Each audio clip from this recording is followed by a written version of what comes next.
Жеке ишкерлер тарабынан турак жайларда мектепке чейинки билим берүү кызматтарын уюштурган учурда балдардын жана кызматкерлердин коопсуздугун камсыздоо үчүн өрт кырсыгынан сактаган санитардык чаралардын минималдык талаптары бекитилди. Бул тууралуу Өзгөчө кырдаалдар министрлигинин өрт кырсыгынын алдын алуу башкармалыгынын башчысы Акылбек Расулов маалымат жыйында билдирди.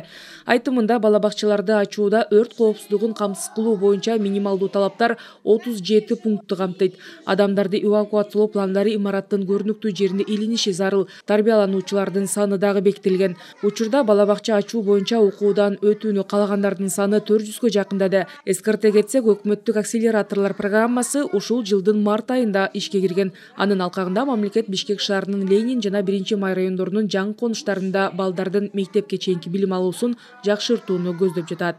Мурда газ менен колдонуу болбогон болсо, азыркы минималдык талапта ошо газ менен колдонсо болот, бирок алар өзүнчө кирип чыга турган өзүнчө эшиги болуш керек.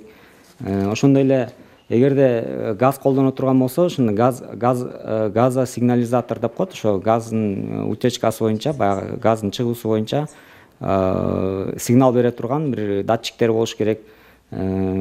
Ошондой эле жанагындай ар кандай стандартка туура келбеген жылытуучу жана үй тирчилик буюмдары колдонууга тыюу салынат. Өзгөчөлүк болуп, мисалы үчүн бул көп кабаттуу үйлөрдө жанакы 10дон ашпаган бала болот. Негизгиси жеке турак үйлөрдө 25 баладан ашпаганда да. То есть биздин өрт коопсуздук талаптары боюнча бир ошо бала бакча кызматкерине 8 кичинекей баладан ашпаган шарт түзүүдө. Анткени бул баланын өзүнүн мүнөзү, өрт менен болгон акыбалда же ошо өрткө кабылып калган учурда ошо кыял мүнөзүнө карата биз ошондой убагында чыгып кетүү, ошо коркунуч келтирген бөлмөдөн же имараттан чыгып кетүү максатында ошондой эмелер талаптарды коюлганбыз да.